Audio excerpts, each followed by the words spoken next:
Well, welcome back, everybody. Today we're going to take all the parts. We've removed the shocks and tore them all down. Now we're going to take all these parts and put them back together with the new seals and wear bands that I received in the shock kits, along with the Schrader valve, so we can recharge it with nitrogen.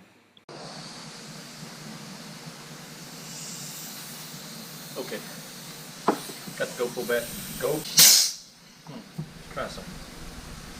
I want to pull this.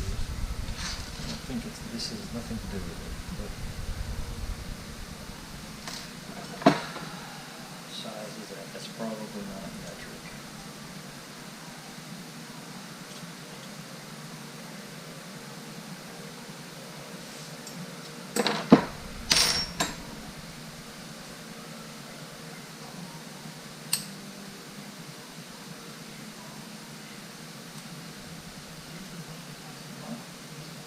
That is 3/32.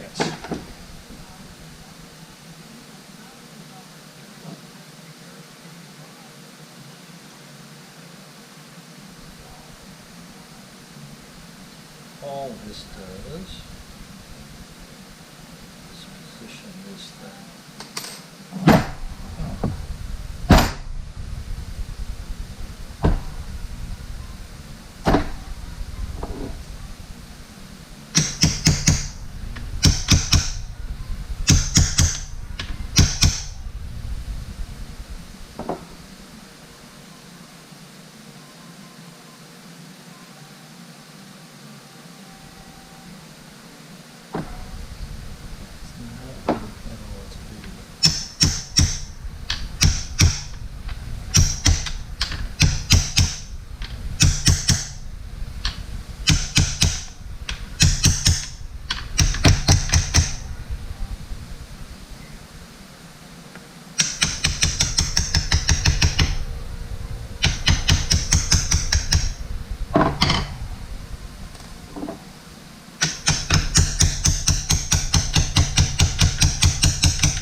So all that did was slide this ring up, and I can take that ring and put it there, and that's mid-perch. It's kind of hard to see, but there's another ring right up at the top in there that I could go higher, but I can spin that down to there. That would raise the truck a little bit because it compresses the spring.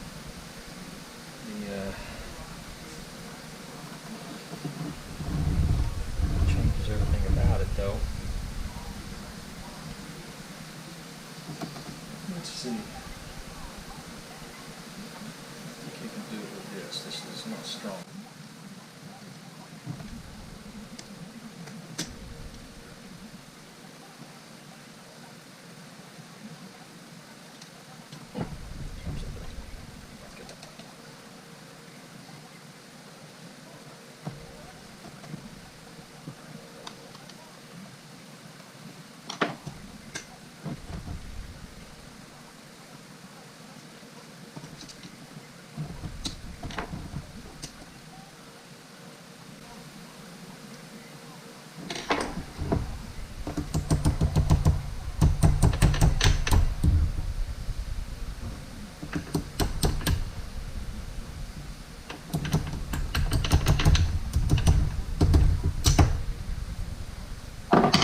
Snap ring that goes into the next set.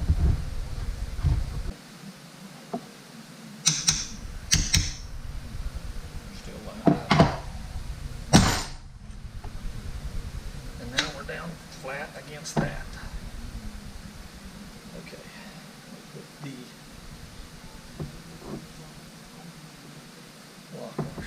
in.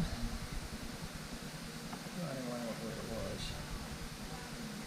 Need to be.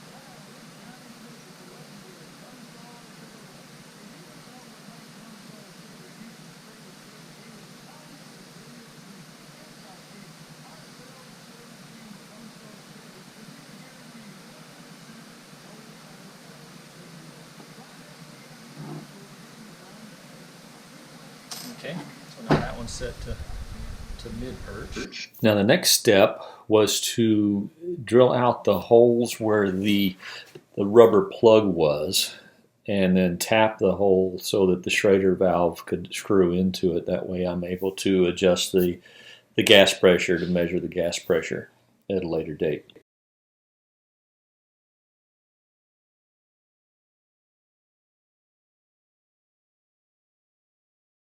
This is a pretty straightforward process. If you've got the right size drill bit and the right size tap, you drill the hole, then you just work the tap down in to the aluminum. So here I've just sped it up a little bit so you're not watching the whole process real time, because it took about 30 minutes per shock to get this done.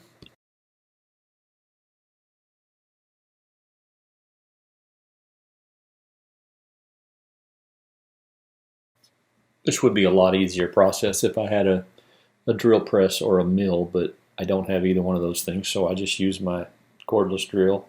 Aluminum's fairly soft. It drills pretty easy. You just go slow and drill it out down to the bottom of the existing hole that's there. You'll see a step down at the bottom. When you hit that, I just stopped. That was deep enough for the Schrader valve to go in properly with the pipe threads and the plumber's tape.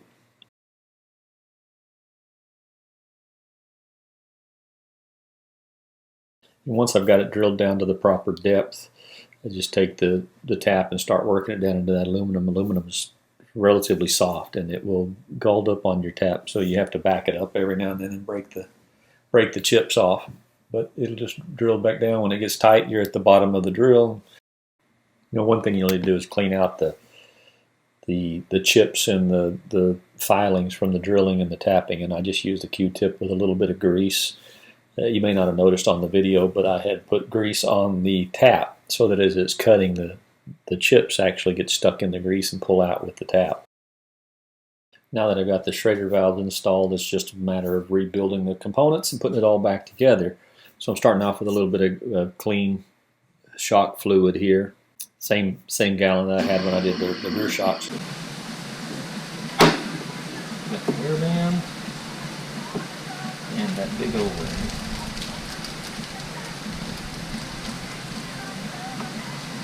Which is this one.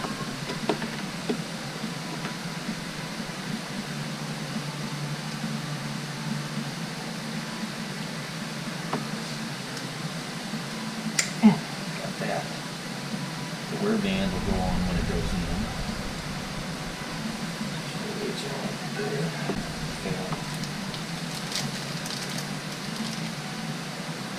Push.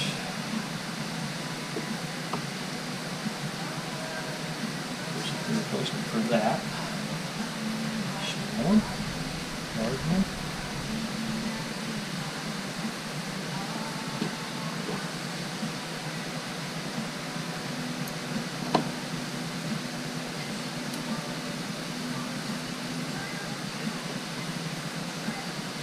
Small one. Okay.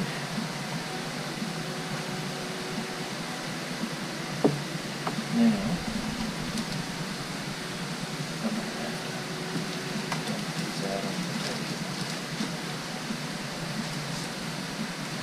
so here I'm replacing the fluid valve or piston O-ring and wear band.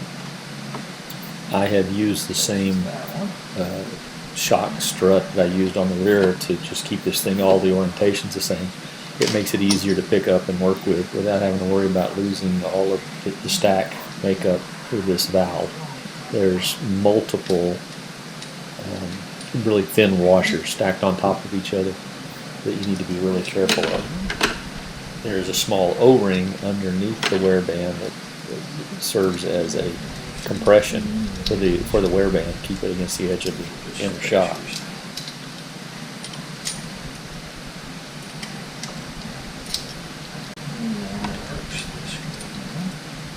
This wear band is relatively simple to put on because it's kind of already shaped and spring loaded, so it just slides over the outer and you push it around and it clamps onto the valve body. Makes it really simple, as opposed to the other one, which is a long, skinny, straight piece that you have to wrap around and hold in place and push into the tube and keep it all straight and lined up.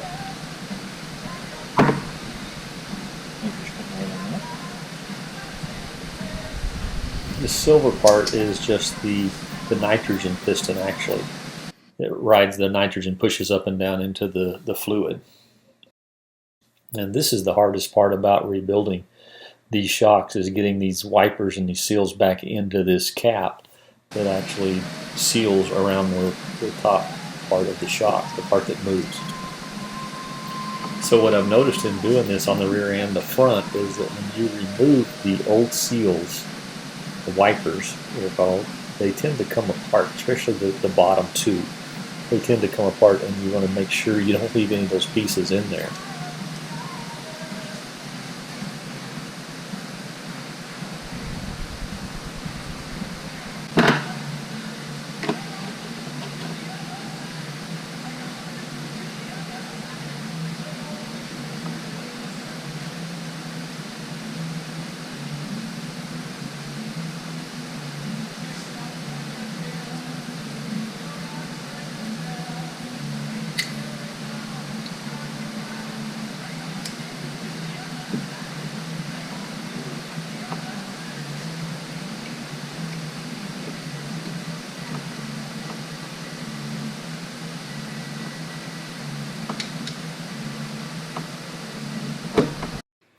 I have to say, this is probably the hardest part of rebuilding these shocks, is getting this inner seal in place, because it tries to hang on it, the three separate ledges inside this cap.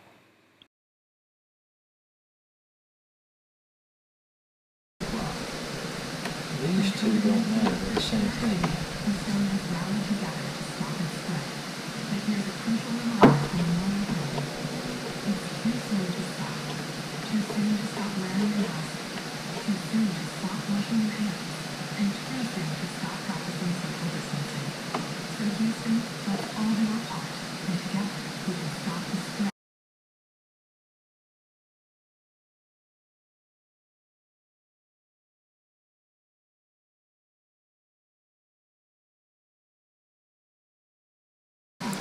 Well, the inner seal is the hardest to get in, and they get consecutively easier as they stack to the outside.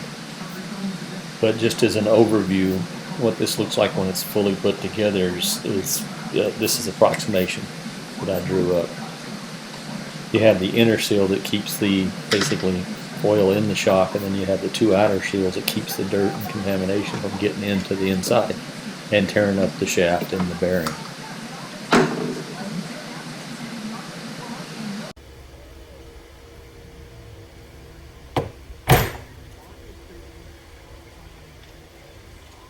That's a little bullet. It's the same size as the shaft. It's supposed to protect them there against.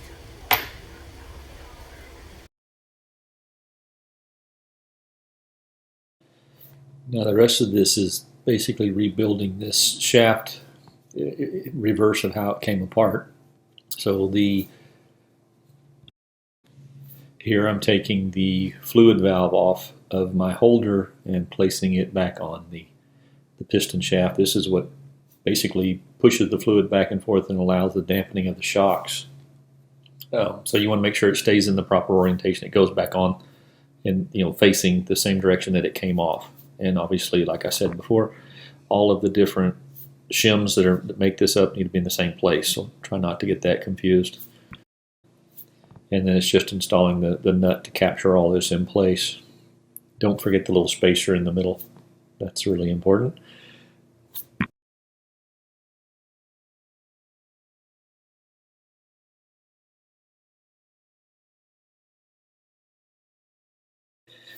And just because we like to keep things as factory spec as we can, we're going to torque this nut over to 35 pounds.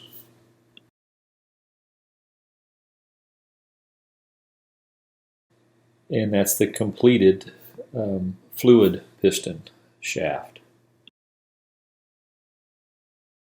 So now it's the next morning. I stopped for the night. I had all the components put back together, but I haven't put the shock itself back together. And you may remember when I was taking it apart, I was trying to figure out how I was going to get the lock ring for the nitrogen piston back inside the shock cylinder itself. So this is me figuring out how to go about doing that. And I used the components that I actually had from the shop to do it. To install this right here, this piston's got to go down in there first, because you saw before, it goes down in, and then this ring holds it in. So in order to do it, this piston fits right inside there perfectly. So just realized it's going to go down in there. So we'll do that.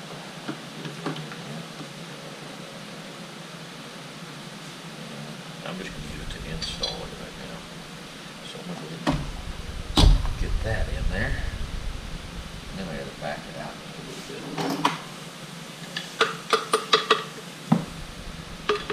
Back it up. Just going to get that wear band put on there.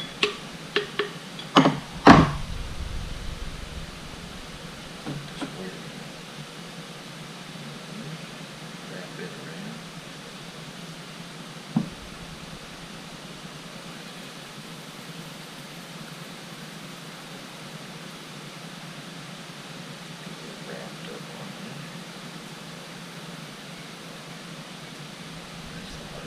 Hold it and tap that down.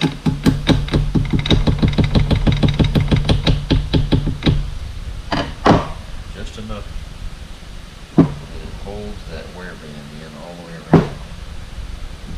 You see that little end right there? The top piece is not quite, so it's a little bit. But I want to leave it sticking down just enough that I can center down inside here this piece. Now I'm going to lower this down. Oh, there we go. Now, with that centered, I'll take this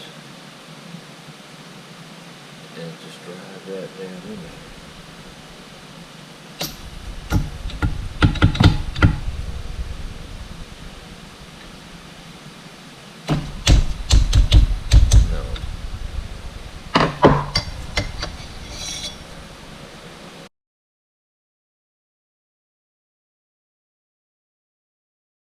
Here and there, pressure that early in the morning. Let's try it again.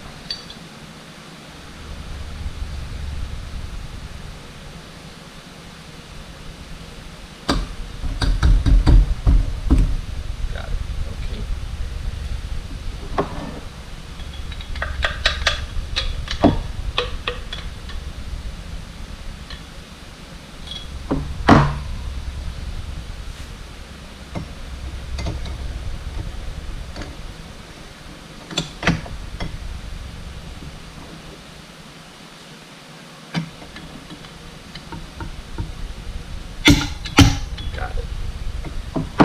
That time it went right past it.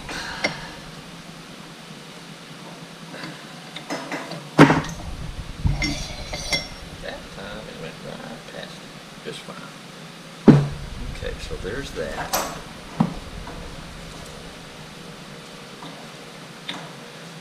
Now,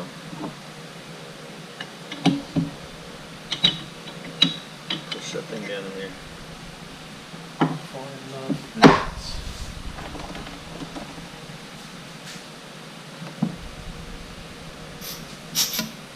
Okay, all the way down.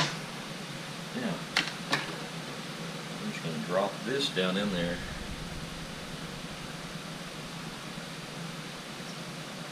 And get it past, yeah, it is, get it past the ledge. So a screwdriver, a long screwdriver, whatever it takes to get it down just past that ledge.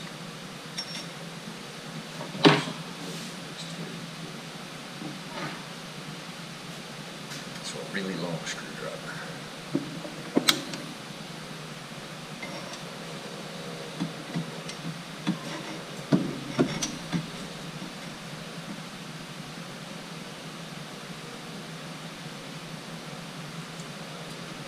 Now you can see it's down there crooked, but I'm going to air this up.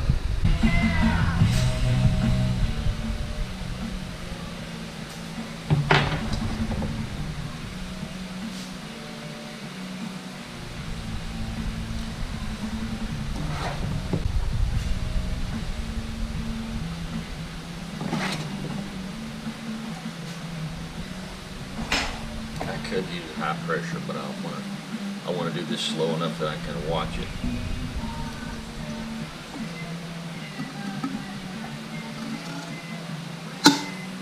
Oh, there it is.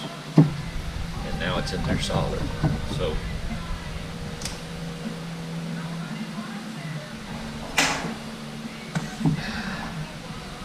what happens is when you push that ring in past that tube, it's crooked, and when that piston comes up and pushes it, flattens up, and goes right into the groove. So it works really well. Now you can see that it's down in there perfectly. 12 inches. Just down low, a little bit lower. And I'm going to fill it all with fluid. Okay, so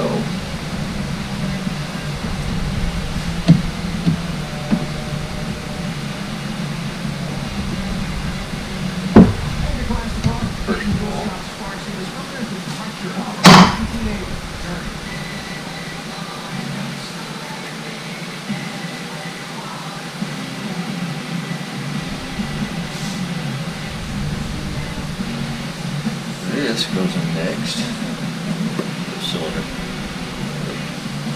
Fluid cylinder, let's call it. Holes go up toward the top of the shock. This goes on the bottom.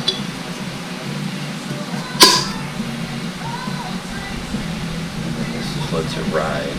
The center keeps it centered. Strange though. Because it seals the bottom, so this thing must, anyway, it seals against the top, it seals against the bottom. So, how does it work? There's a nitrogen chamber at the bottom. It's pressured up against this, and we can't go any further than that, but yet it's held in place by a ring. This can't move. This is sandwiched between right here. This goes inside there against that ring and against the bottom.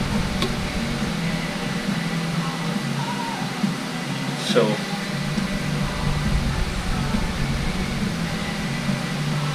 what does the nitrogen do? Because there's no cushion.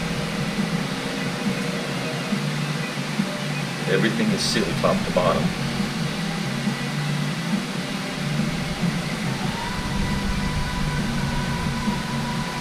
And if I drop this down in there,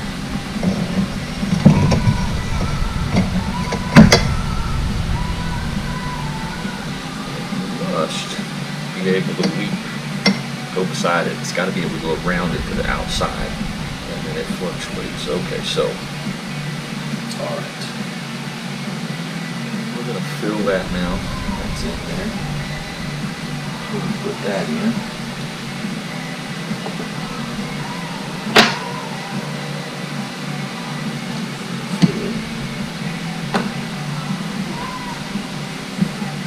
Oh, no, first, before we do that, we got to put this in. That's the knife in the air. Show it. So, the Schrager valve at the bottom. Make sure it seals properly. We use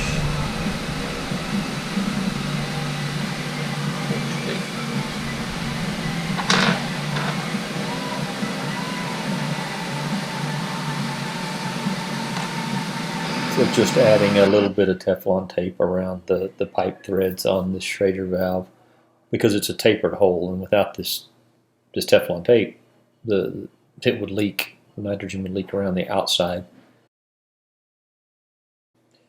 Then you just tighten up the Schrader valve in the hole that you tapped, and you'll be good to go.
This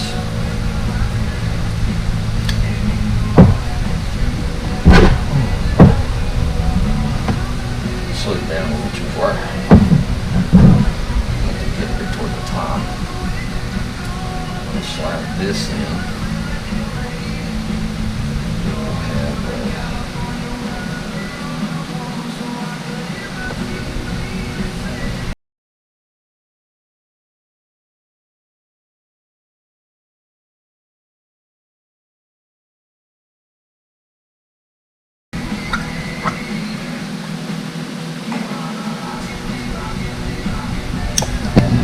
oops. That wasn't great, was it? You see that fluid level coming up inside there? Just to the bottom.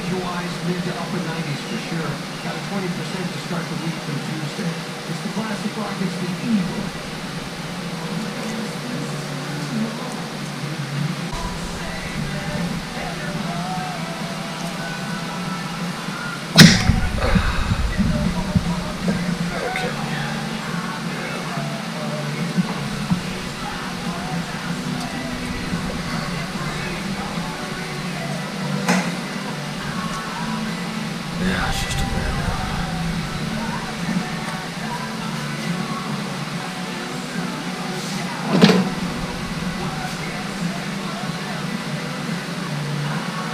Make sure these are open, these vents open. But as you crank down, fluid's going to start displacing.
There it goes. You see it pressure pushes this rod up, and the fluid runs out. Set that back down.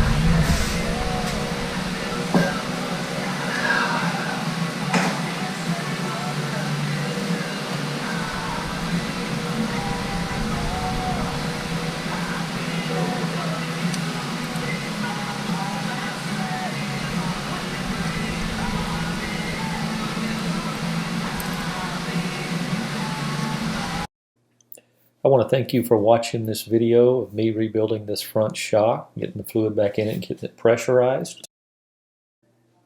I hope it's been helpful and educational in your efforts to work on your own truck.